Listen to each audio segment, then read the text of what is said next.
the practice we do and the work we do is not to leave the body behind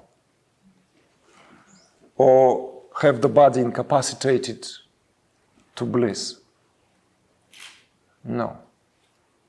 It's to be able to go in a garden and plant a tree, look after it, grow the roses, cook food, sing together, dance together, work together, enjoy together.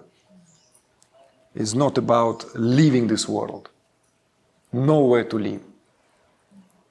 We can find a lot of crevices in consciousness. There are so many mansions in my father's house.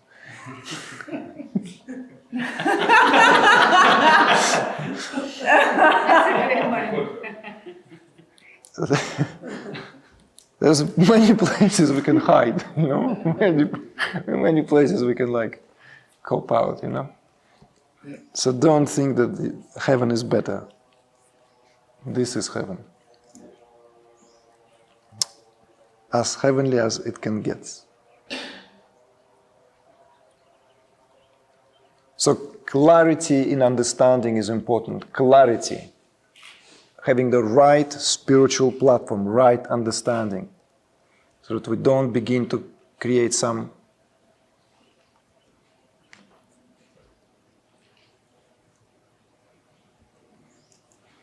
attitudes and essentially because of that neuroplasticity of the brain, if we believe in something for long enough, we may bring it about. So this is good to understand. That there's no way to go from here. There's no other realm, no other Siddha Loka. We may have this as experience in altered state of consciousness. But our awareness is never altered.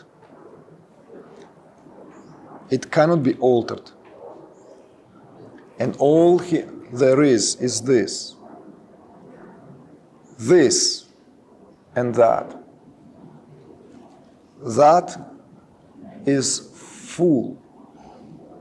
This is full. That's what Purnamada Purnamidam exemplifies. That the absolute is full and the relative is also full. That fullness comes from fullness, and by fullness it is being sustained, and into fullness it being reabsorbed. And it happens not at the pralaya, at the end of the, somehow, of the universe. It happens at every single fraction of time. It happens at every single moment. And it happens at every scale. This universe is a shimmering pool of sound. It's a shimmering pool of sound of consciousness. It never came and it doesn't go anywhere. It has no beginning and no end. It was never created. It's only just the words in the language.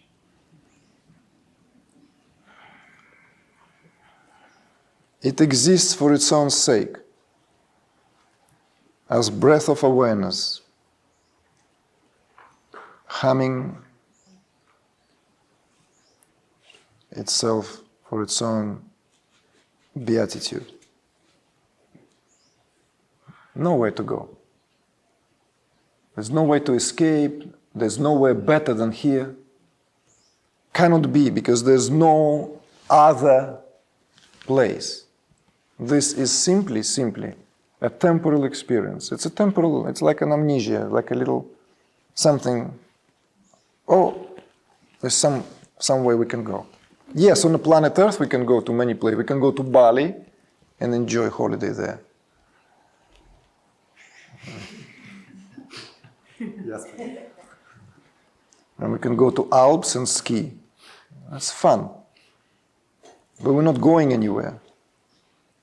All this coming and going it's for the sake of wonder, for the sake of variety, for fun. Even the drama is that spice. If not for that spice, everything is bland. You can't eat porridge without anything all day long. So there has to be spice thrown in, and that's what it is. It's all this, what we call calamity, it's there.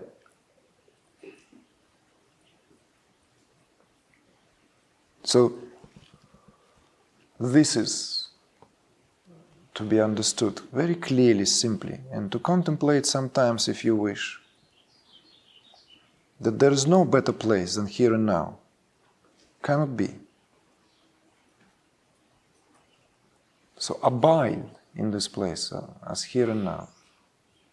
It's your own self.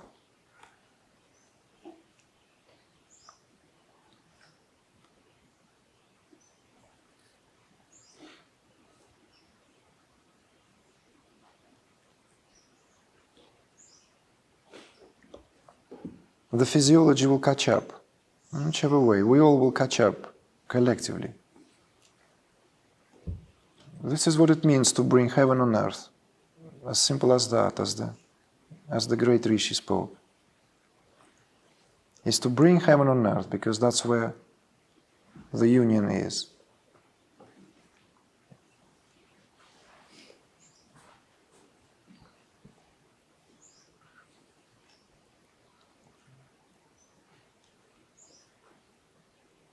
Human life is said to be envied by the celestial beings, because celestials, though have fun, they eat ambrosia every day, they don't get any curry.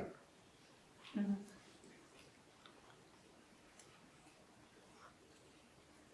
And they don't enjoy, they don't have bodies to enjoy. And it is in the body that the Amrita trinkles. It is in the body that the rasa is invoked. That's why Olympians got bored and start to go and mingle with the affairs of the mortals. So that in case you think why it always happened in ancient Greek mythology, because that's what it is.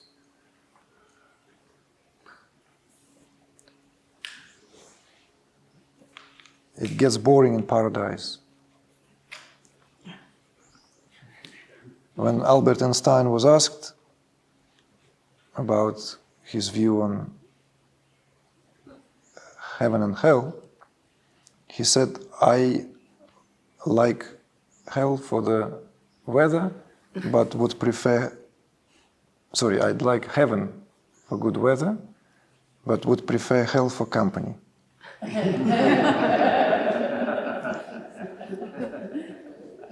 So there we go.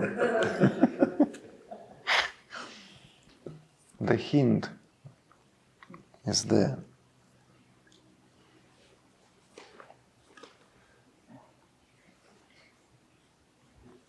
So do not be discouraged, alarmed the way the physiology may react, your physiology, or when you observe others. It's not a case for concern. A repose is a very important part of this. Repose, to rest, to repose.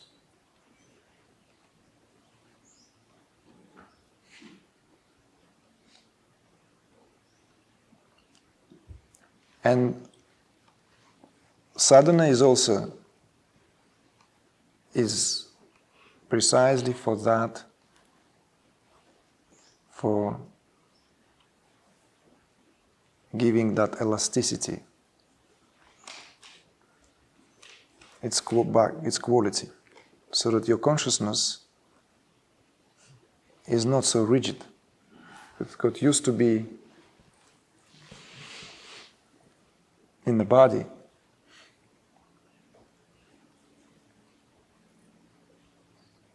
Identified with the body, as the body. It needs to experience regularly this movement, and that's what it is. This is going in and coming out, repeatedly going in and coming out. This going in and coming out is what brings back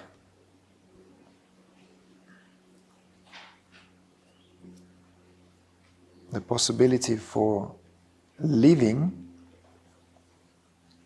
higher states of consciousness amidst the daily life. It's as simple as that. Because nervous system becomes more alive, more agile.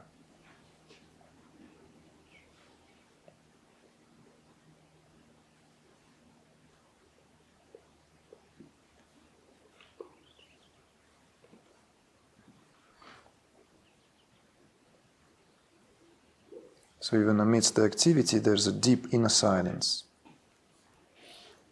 Doesn't matter what happens at the surface of experience. Internally, we are not perturbed.